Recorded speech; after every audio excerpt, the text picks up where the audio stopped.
लौटाए, गोपियों को कहा कि आइंदा ऐसी गलती ना हो।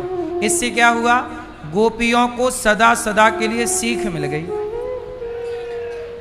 ना चुराते तो गोपियां निर्वस्त्र होके तब नहाई थी, तो आज तक वो निर्वस्त्र होके नहाने की परंपरा चली आती।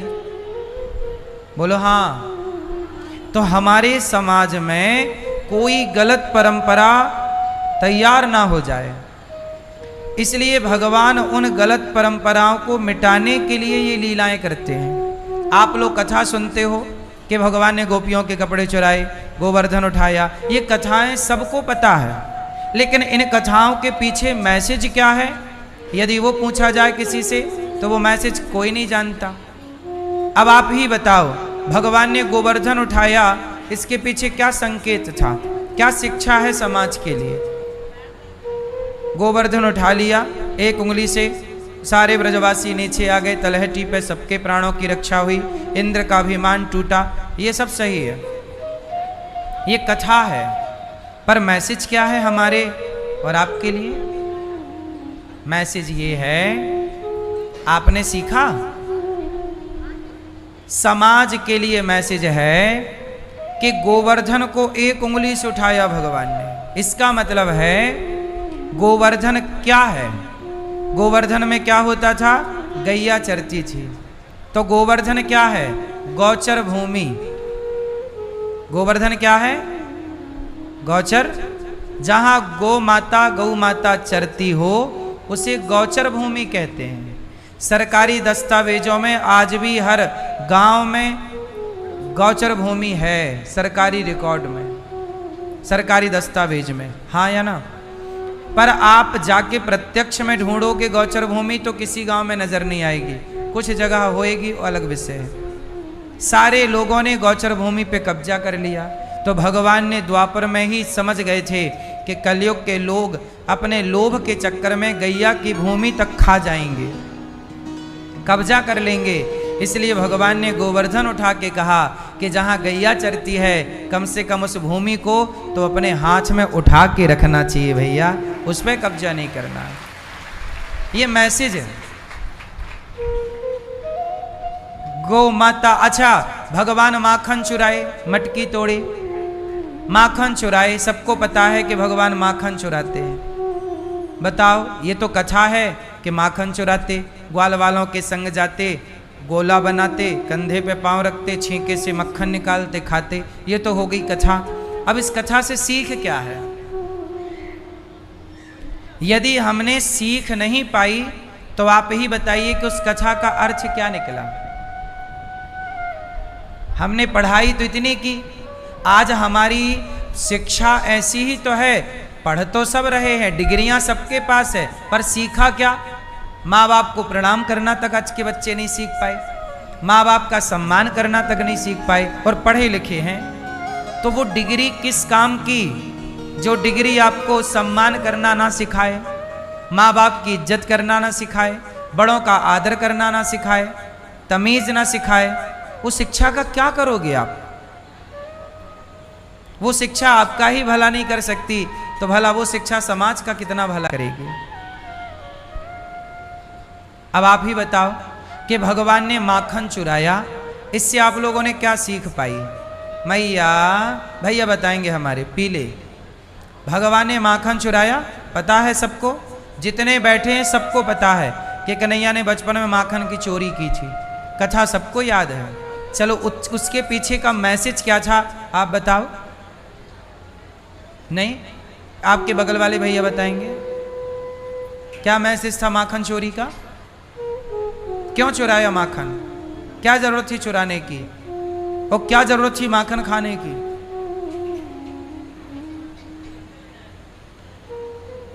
क्या कह रहे हैं?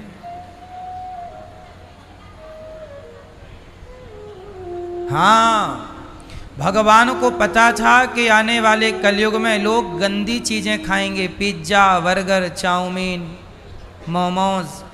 तो भगवान ने कहा कि भैया माखन खाओगे तो स्वस्थ रहोगे, सेहत अच्छी रहेगी, सदा आप दीर्घजीवी होंगे। इसलिए भगवान ने माखन खाया।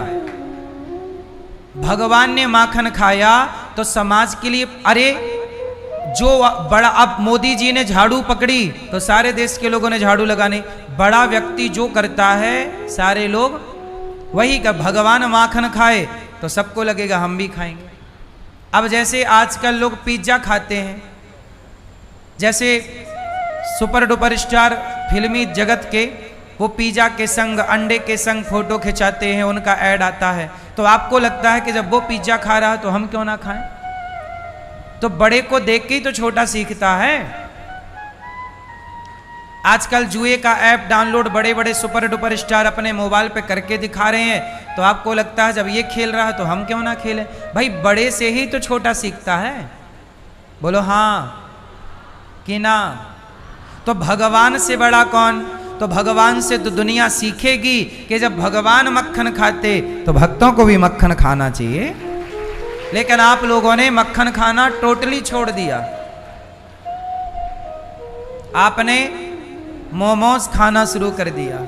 एक नई स्टडी आई है, अभी मैं परसों की न्यूज़ सुन रहा था, कल या परसों, बता रहे थे कि जलेबी और समोसा जो बाजार में मिलता है, अब जैसे सिगरेट पे लिखा जाता है ना, सिगरेट पीना स्वास्थ्य के लिए हानिकारक है, ऐसे आने वाले टाइम पे जलेबी और समोसा की दुकान में बाहर लिखा जाएगा कि जलेबी और समोसा खाना स्वास्थ्य के लिए हानिकारक है। क्योंकि इतनी गलत तरीके से इसमें मैदा है और तेल है कि जो आपके शरीर को एक रत्ती फायदा नहीं पहुंचा, लेकिन आपको खाना है।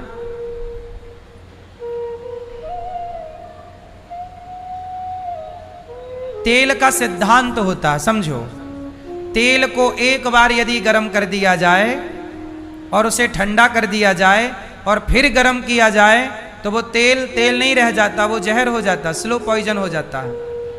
बोलो हाँ या ना। ये हम नहीं कह रहे, स्टडी कह रही है। अब वो तेल जिसमें समोसा बनता है, वो कल का तेल, कल भी समोसा उसी तेल में बना, उसी तेल में और तेल डाल के आज भी समोसा बना। ये हम नहीं कह रहे हैं, न्यूज की स्टडी बता रहे थे, बहुत सारे न्यूज में था, परसों कल परसों की न्यूज है ये। अब देख लो, भगवान को पता था कि तुम सेहत बिगाड़ोगे गलत खा खा के, इसलिए 5,500 साल पहले ही भगवान ने मक्खन खा के बताया कि मक्खन खाओ जिसके कोई नुकसान नहीं है। मक्खन रोटी खाओ। हाँ, आपने सुना होगा, हाथ से ले गयो माखन रोटी। भगवान राम भी मक्खन रोटी खाते थे। क्या रोटी खाते थे? आप खाओ मक्खन रोटी, मक्खन भरो रोटी में बढ़िया और मस्त खाओ, ताजा मक्खन। हम तो मक्खन खाते हैं, आज भी हमने मक्खन खाया है, रोज खाते हैं।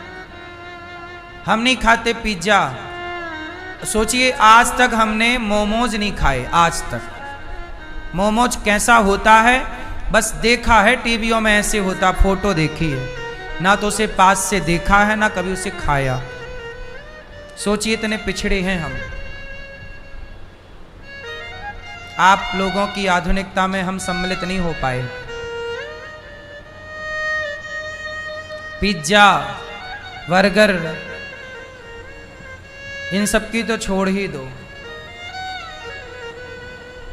इसलिए आपसे ज़्यादा काम कर पाते हैं और हमें गोलियां खाने की, टैबलेट खाने की ज़रूरत नहीं पड़ती। कोई भी दवाई हम नहीं खाते, हम खाने को ही दवाई की तरह खाते हैं। हम भोजन को ही, बोलो, जो व्यक्ति भोजन को दवाई की तरह ग्रहण करेगा उसे दवाई खानी ही नहीं पड़ेगी। आप लोग गलत खान पान से सेहत बिगाड़ लेते हैं, फिर करोड़ों रुपया लगा के सेहत सुधरवाने जाते हैं। तो भगवान ने माखन चुराया तो मैसेज था, कपड़े चुराए तो मैसेज था, गिरिराज जी उठाए तो मैसेज था। अब आप कथाएं तो सुन लेते हैं, पीछे का सिद्धांत नहीं समझते, सीख नहीं लेते। आप चलो मैसेज पा भी गए पर आप उस मैसेज पर चले नहीं, उस सिद्धांत पर चले नहीं। तो लाभ ना होगा ना मेरी मां, चलना पड़ेगा। आज क्या हुआ कि भगवान ने एक सिद्धांत और दिया। क्या? भगवान के घर में एक गलत परंपरा थी। भगवान कृष्ण के घर में क्या गलत परंपरा थी? यशोदा मैया और नंद बाबा के घर पे एक गलत परंपरा थी जो उनके बाप दादों से चली आई। क्या परंपरा? वो देवराज इंद्र की पूजा करते थे हर साल। तब भगवान ने क्या किया? मैया से कहा, मैया ये परंपरा गलत है, आप देवराज इंद्र की पूजा बंद करो और गिरिराज जी की पूजा स्टार्ट करो। हाँ या ना? भगवान ने अपने ही घर में गलत परंपरा को बंद कराया। भगवान के घर पे भी गलत परंपरा चल रही थी, इंद्र की पूजा। तब भगवान ने बंद कराया कि इंद्र की पूजा क्या करना। कर्मणा जायते जंतु कर्मणैव विलीयते, सुखम दुखम भयम क्षेमम कर्मणैवाभिपद्यते। बोले कि इंद्र पानी बरसाता है, पानी नहीं बरसाए तो गैया घास नहीं खाए। तो भगवान बोले कि इंद्र पानी नहीं बरसाता। भगवान कहते हैं मेरे भय से इंद्र अपना काम करते हैं, सूर्य अपना काम करते हैं, चंद्रमा अपना काम करते हैं। तब भगवान ने इंद्र की पूजा बंद कराई और गिरिराज जी की पूजा कराई। फिर क्या हुआ?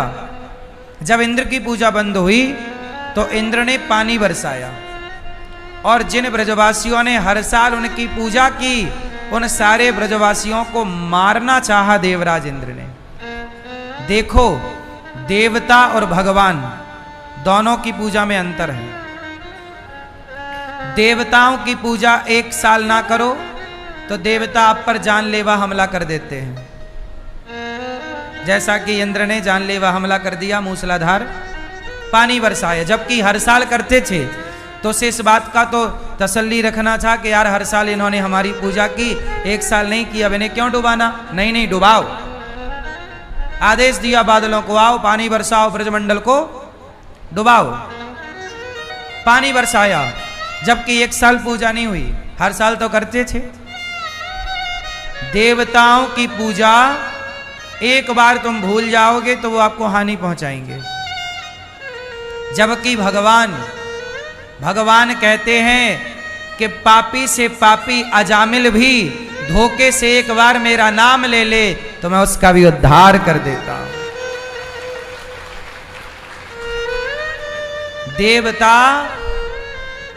देवता अपनी पूजा ना होने से नाराज हो जाते हैं, वो गलत फल दे सकते हैं, पर भगवान कभी अपने भक्तों को गलत परिणाम। इसलिए भारत में देवताओं की पूजा नहीं होती। और देवता चित्त न धरई, यहां और देवताओं को रखने की जरूरत नहीं, हृदय में केवल भगवान को रखा जाए। देवता अलग हैं और भगवान, आप समझ रहे हैं बात को कि नहीं? देवता अलग हैं। देवता कौन है? देवताओं के राजा हैं इंद्र। देवता हैं इंद्र, वरुण देवता, अग्नि देवता, जल देवता इत्यादि। परंतु भगवान है। देवता कौन है? जैसे प्रधानमंत्री और सरपंच, कितनी दूरी है दोनों में? बोलो, कोई बराबरी है? सरपंच और प्रधानमंत्री, इन दोनों पदों में कोई समानता है? उत्तर दो। नहीं। सरपंच हजारों हो सकते हैं और हैं भारत में, हर गांव का एक सरपंच है। सरपंच समझते हो ना आप लोग? पार्षद ले लो, हर गांव में एक सरपंच होता है। सरपंच हजारों हो सकते हैं भारत में, पर प्रधानमंत्री एक ही रहेगा। देवता 33 करोड़ हो सकते हैं पर भगवान एक ही रहेंगे। तो ये देवता तो सरपंच जैसे हैं और भगवान तो प्रधानमंत्री के जैसे। सरपंच से लड़ाई हो गई तो सरपंच ने तुम्हारी गली का पानी काट दिया।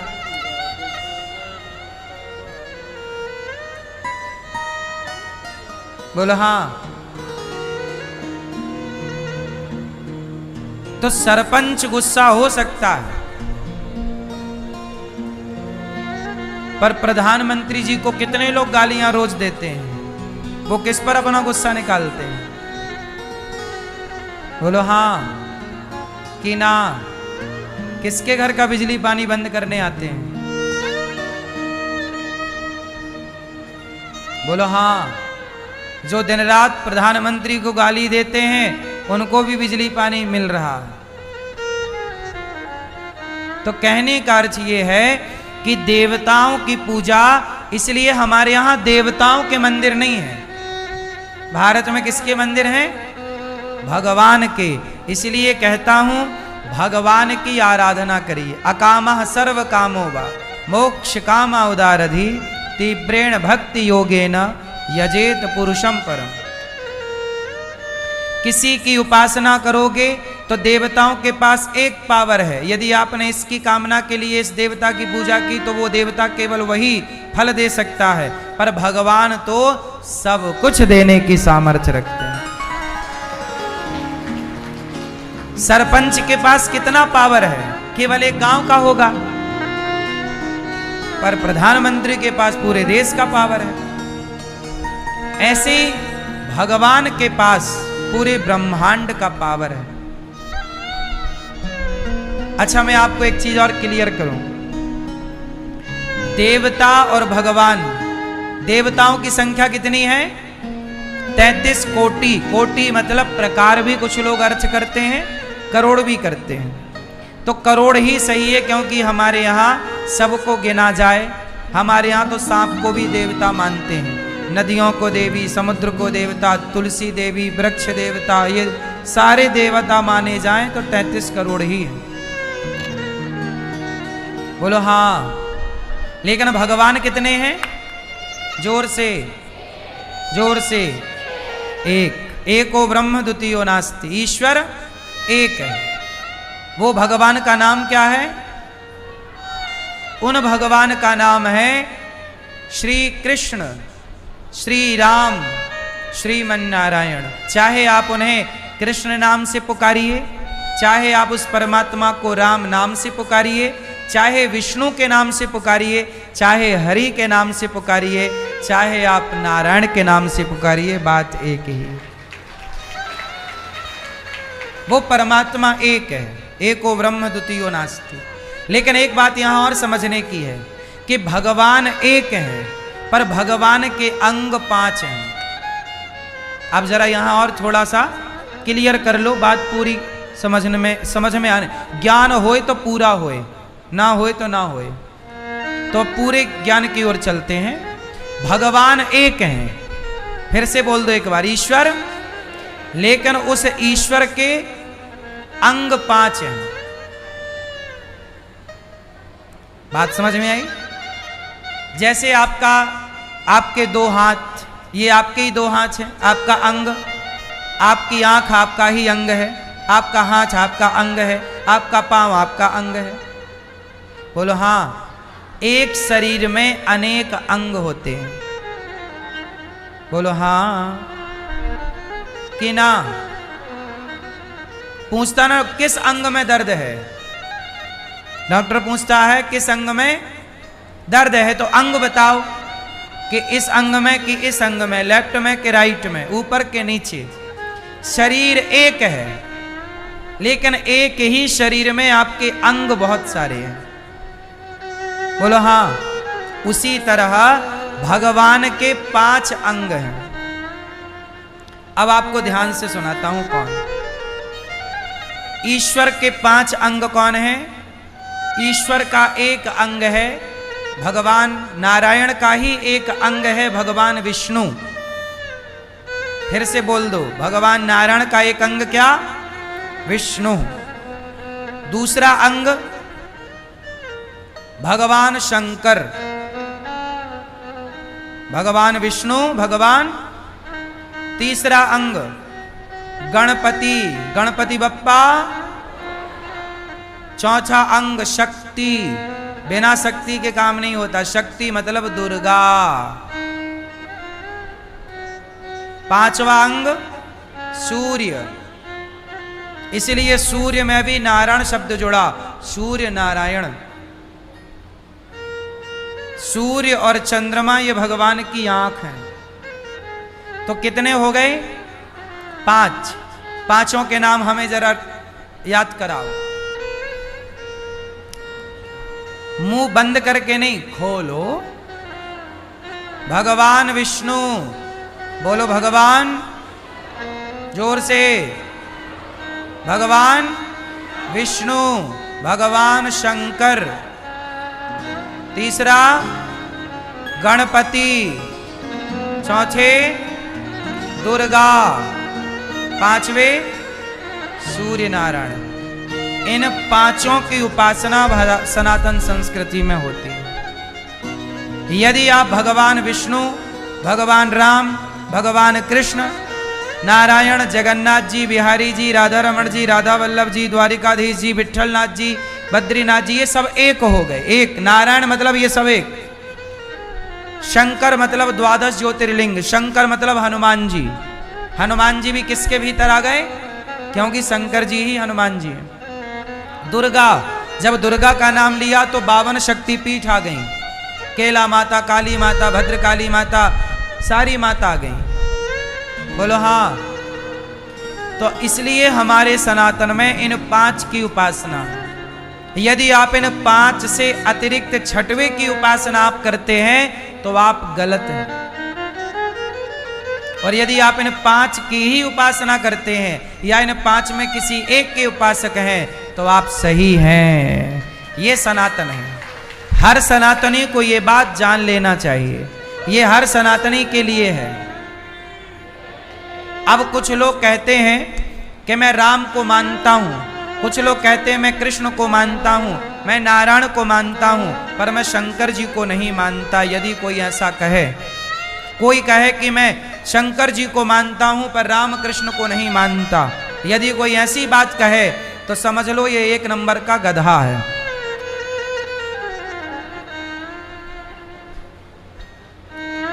एक नंबर का क्या है? गधा। सनातन धर्म का मतलब है आपको सनातन का पूरा नॉलेज होना चाहिए। यदि पूरा ज्ञान नहीं है तो फिर आप यदि ये कहते हैं कि मैं राम का उपासक हूं पर मैं शंकर जी की पूजा नहीं करता, या मैं शंकर जी का उपासक हूं मैं राम की पूजा नहीं करता, जो हरि और हर में भेद मानता है वो गधा है। हरि हरि और न भेदा वचन है शास्त्रों का। हरि और हर में कोई भेद, बोलो। हरि, हरि मतलब नारायण, हर मतलब शंकर, इनमें कोई भेद। और जो भेद माने वो कौन? बोलो बोलो, गधा है। इसलिए हमारे यहां भेद नहीं। अच्छा ये बताओ, अर्जुन भगवान कृष्ण के भक्त थे, बोलो हाँ, लेकिन अर्जुन ने भी भगवान शिव की तपस्या की कि नहीं? पाशुपते जो अस्त्र है वो किसने दिया? शंकर। भगवान कृष्ण ने ही कही कि अर्जुन ये अस्त्र पाना है तो शिव जी की आराधना करो। बिना शिव की कृपा से, बिना शिव की कृपा के आपको भगवान कृष्ण नारायण की भक्ति नहीं प्राप्त हो सकती। इसलिए शंकर जी कौन है? वैष्णवानाम यथा शंभु।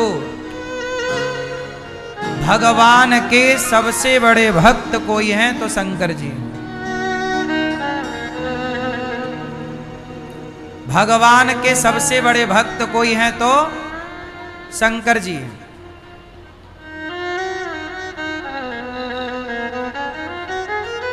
शंकर जी अपने माथे पे कैसा तिलक लगाते हैं? आड़ा, ऐसे त्रिपुंड। क्यों लगाते हैं? शंकर जी का तिलक ऐसे आड़ा है, जबकि भगवान नारायण का तिलक सीधा है। बोलो क्यों? अब बताओ कि आड़ा कौन है और सीधा कौन है? शंकर जी आड़े बैठते हैं कि सीधे? जोर से, जोर से, जोर से। शंकर जी कैलाश में सीधे बैठते हैं और क्षीर सागर पे भगवान नारायण आड़े बैठते हैं, लेटे। तो जो शंकर जी तिलक लगाते हैं माथे पर, वो तिलक क्या है? लेटे हुए नारायण की ही छवि अपने माथे पे लगाते हैं। ये नारायण। और भगवान नारायण के माथे पर जो तिलक है, वो शंकर जी बैठे हैं सीधे, तो मानो शंकर जी को ही अपने माथे पे नारायण धारण करते हैं। हरि हरि और न भेदा। इसलिए शंकर जी का तिलक टेढ़ा है, त्रिपुंड, क्योंकि वो टेढ़ा नारायण भगवान लेटे ना, तो पूरा भगवान नारायण का स्वरूप है और शंकर जी खड़े हैं, बैठे हैं सीधा। तो ये छवि माथे पर।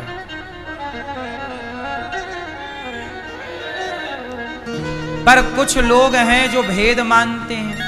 अच्छा, भेद क्यों मानते हैं? क्योंकि गधे हैं और इन गधों को आप कैसे समझाओ? इसलिए तनिक भी भेद मानना पाप है। को बड़ छोट कहत अपराध। जो छोटा बड़ा माने वो अपराध।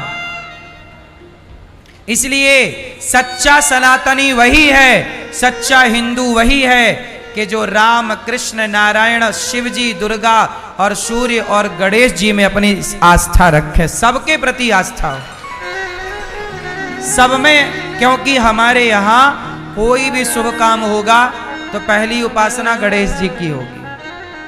अब आप कहो जी मैं गणेश जी को नहीं मानता, तो तुम गधे हो। गणेश जी को क्यों नहीं मानोगे? कोई भी पुराण उठा लो, कोई भी स्मृति उठा लो, अधिकांश स्मृतियों में गणेश जी की वंदना पहले है। सूरदास जी कृष्ण के भक्त हैं। बोलो, सूरदास जी किसके भक्त हैं? लेकिन सूरदास जी भक्त कृष्ण के हैं, पर पहली वंदना किसकी करते हैं? सूरदास जी की ही आरती है ये। जय गणेश जय गणेश जय गणेश देवा, माता जगी पार्वती पिता महा। ये किसने लिखा? सूरदास जी। एक दंत दयावंत, ये किसने लिखा? सूरदास जी। अब सूरदास जी जबकि कृष्ण के भक्त हैं, पर स्तुति किसकी कर रहे हैं? गाइए गणपति जगवंदन शंकर सुवन। तो गाइए, तो गणेश जी। अब तुलसीदास जी किसके भक्त हैं? राम के। बोलो, तुलसीदास जी किसके भक्त हैं? पर तुलसीदास जी राम के भक्त हैं।